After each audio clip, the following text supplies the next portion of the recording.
Сайн байцгаана уу? Мэдээллийн түгээмэл хүртээмжийн олон улсын өдрийн мэндийг та бүхэндээ хүргье. ЮНЕСКО-гоос 2015 онд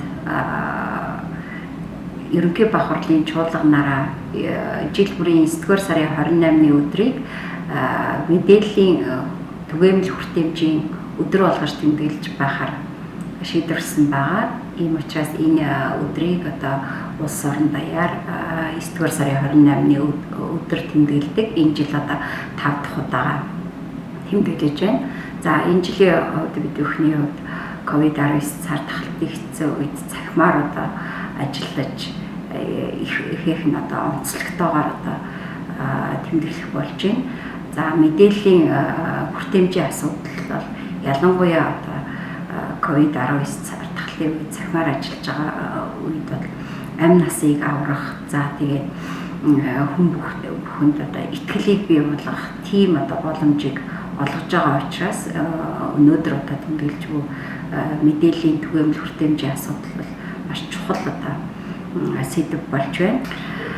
Мэдээллийн түгээмэл хүртээмжийн олон улсын өдөр нь доктортой хөгжлийн зорилтуудаас ашиггүй холбоотой, ялангуяа доктортой хөгжлийн 16-гийн 10 буюу мэдээлэл олж авах эрх хүний үндсэн эрхтэй бол ашиггүй холбоотой. Тэгэхээр зэрэг доктортой хөгжлийн зорилтуудыг хэрэгжүүлж байгаа улс орнуудын хувьд бол мэдээллийн түгээмэл хүртээмжийн асуудал бол маш чухал асуудал. Энэ асуудлыг бас дотоодын хууль эрх зүйн орчинд тусгаж хэрэгжүүлж ажиллах нь бас чухал байдаг. Сүүлийн 15 жилийн хувьд бол улс орнуудын хувьд мэдээллийн хүртээмжийн асуудлаар дахис дэвшил гарч байгаа гэж үзэж байгаа. Ялангуяа бол төрийн мэдээллийг олж авах эрхийг баталгаажуулсан хуулиуд бол нэмэгдэж байгаа. Тухайлбал 2009 онд төрийн мэдээллийг олж авах хууль бол 40 байсан бол 2019 онд 126 болж даруй 10 жилийн хугацаанд бол 3 дахин нэмэгдсэн байна. Тэгэхээр зэрэг энэхүү эрхийг хуульчилж өгөх асуудал бол